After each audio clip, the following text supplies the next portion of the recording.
Humanity has long wrestled with the question of justice, whether to seek equitable punishment as revenge or to choose forgiveness. This dilemma has been central to our society's faith and legal system for centuries. The Bible offers a profound perspective, and the principle of an eye for an eye is also known as the law of exact retaliation or lex talionis. The idea is that injured parties should penalize the person who injured them to a similar degree. Here brings the questions. Would it be considered inhuman for the Bible or religion to express such viewpoint? From the sayings as well, does it truly mean that the Bible allows us to hurt others who have hurt us, but won't it be against with what the religion has preached? In correlation with the Bible, the issue we will explore today is a deeply complex and controversial one. Will murder ever be justified? This question challenges the very foundations of our moral, legal, and societal values. It compels us to consider situations where the act of taking a life might be seen as defensible, such as in cases of self-defense, war, or extreme circumstances involving abuse or oppression. Discussing this issue is crucial because it forces us to confront the balance between justice and morality, understand the root causes that lead to such actions, and evaluate the adequacy of our legal systems in addressing these complexities. By examining this topic as well, we hope to shed light on how society can better navigate the gray areas of justice while fostering a deeper understanding of the human condition. Now, what examples can help us better understand this issue and provide a clearer perspective? So the issue that arose could be seen from the Menendez brothers case. So a rising case of Lyle and Eric Menendez, 1989, when they murdered their parents, Jose and Kitty Menendez, in their Beverly Hills home on August 20, 1989. So this high-profile trial began in 1993 and gained significant media attention due to the gruesome nature of the crime and the brothers' claims of long-term abuse. The Menendez brothers were ultimately convicted of first-degree murder in 1996 and sentenced to life in prison without the possibility of parole. Reasons behind the murder are long-term abuse, physically, emotionally, and sexually by both father and mother from childhood until teenage years, started from the age of 6 years old. So they also have fear of imminent harm. Jose was a very influential figure and has big control of power in Hollywood. The brothers believed their lives were in immediate danger after an explosive confrontation with their parents. They testified that they feared their parents would kill them to prevent the exposure of family secrets. Menendez's household was also deeply dysfunctional. Both brothers reportedly struggled with their identities and emotional well-being due to the toxic and oppressive family environments. Also, another example is the film Mama in 2020, which is a horror drama movie from a local producer. So this film based on family, love, friendship, and revenge. A mother who is willing to do anything in revenge against the rapist who destroyed her happiness with her only daughter.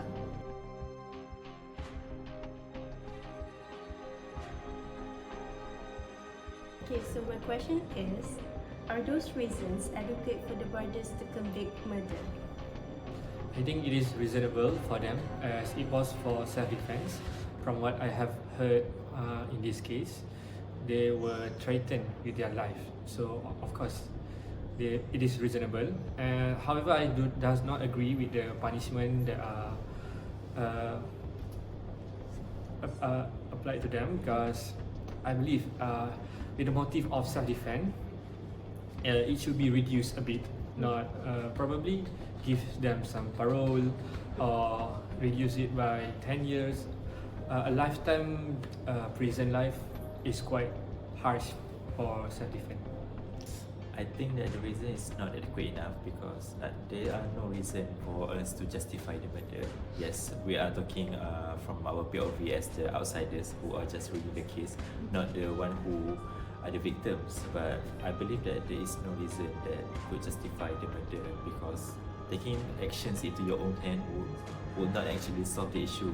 It just make the issue worse, I believe, because we have laws. Our country have laws. We have rules and regulations, and by doing it on your own, you are actually stirring trouble or chaos into the society.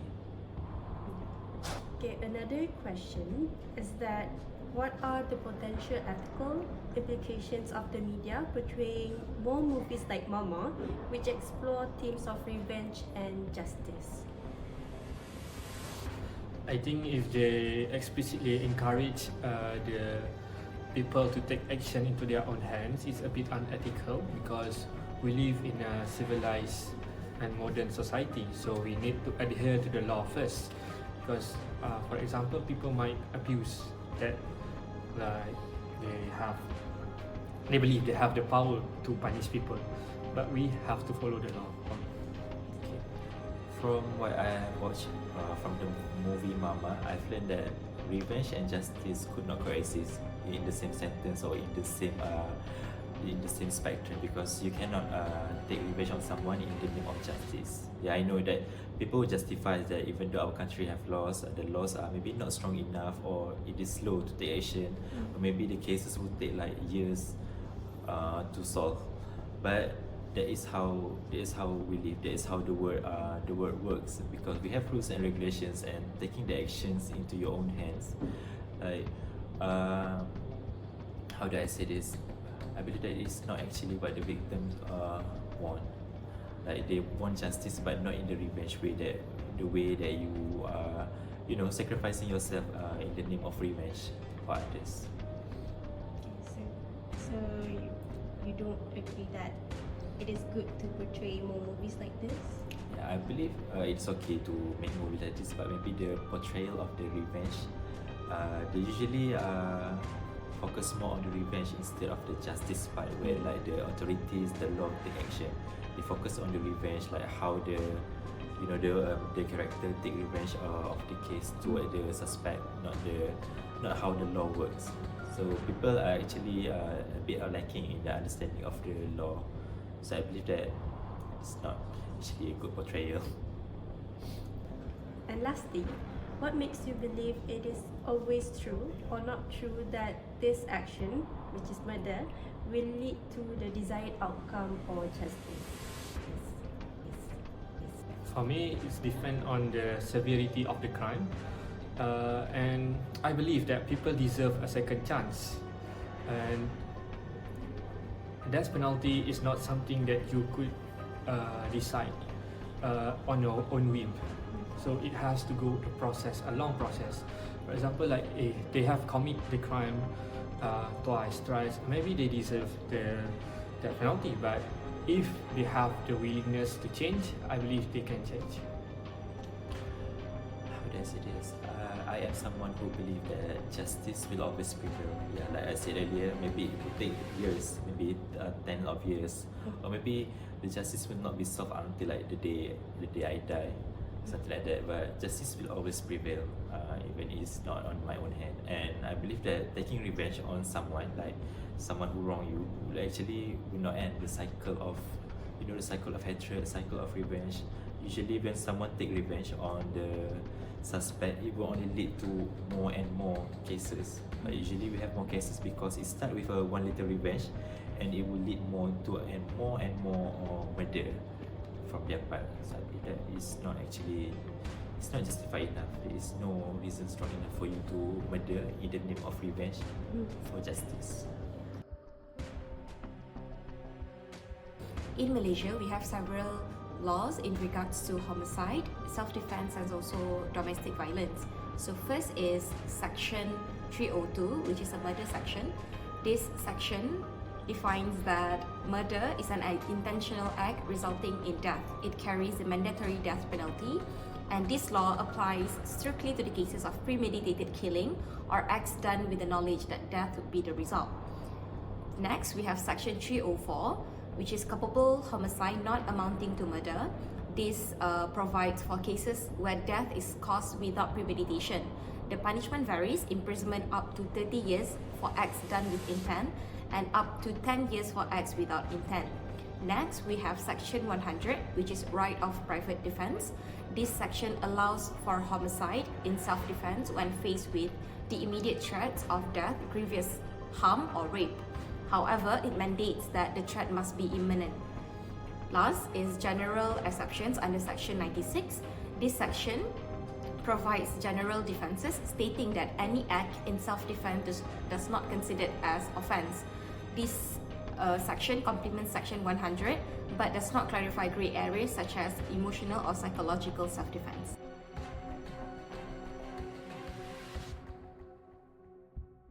Reflecting to the issue that will murder ever be justified, we would like to propose refinement of the existing law. The first one is we would like to expand self-defense law under Section 100. The current definition of self-defense in Section 100 is limited to only immediate threats. So we propose expanding this definition to include sustained threats that may not be immediate but are equally harmful. So these proposed changes, what we can do is we can add clause, acts committed under sustained threats or abuse, where harm is evident but not immediate. And how we would like to conduct that is we have to introduce a legislation that recognizes prolonged abuse and credible threat as valid defense. By whom? Of course, by the legal experts, trauma psychologists, and also NGOs advocating for abuse survivors. To whom? This will benefit victims of stalking, domestic violence, and also prolonged psychological abuse.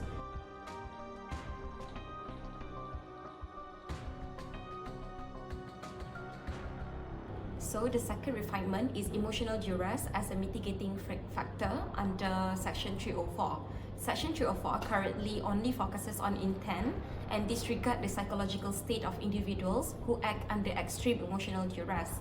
The proposed refinement includes adding a subclause to recognize emotional duress caused by trauma abuse as a mitigating factor during sentencing. Courts would be required to mandate psychological evaluations for individuals accused of murder when claims of duress are made, ensuring decisions are based on expert assessments.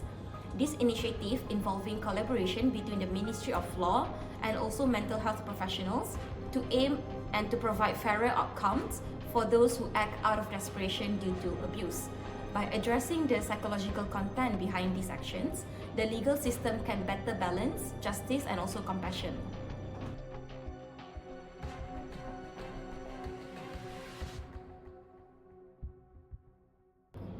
The last refinement is sentencing guidelines for revenge killings. Revenge killings often driven by overwhelming grief and rage, as illustrated in one of the local movies, Mama, currently lack tailored sentencing guidelines.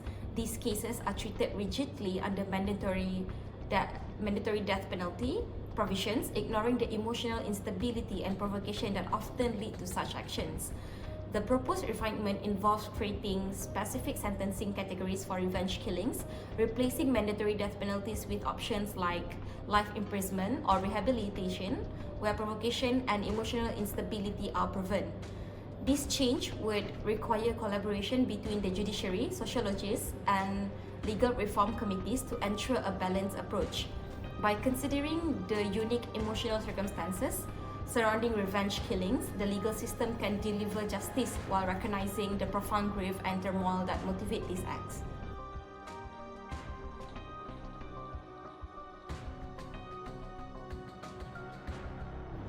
We are also proposing early intervention and prevention of domestic abuse.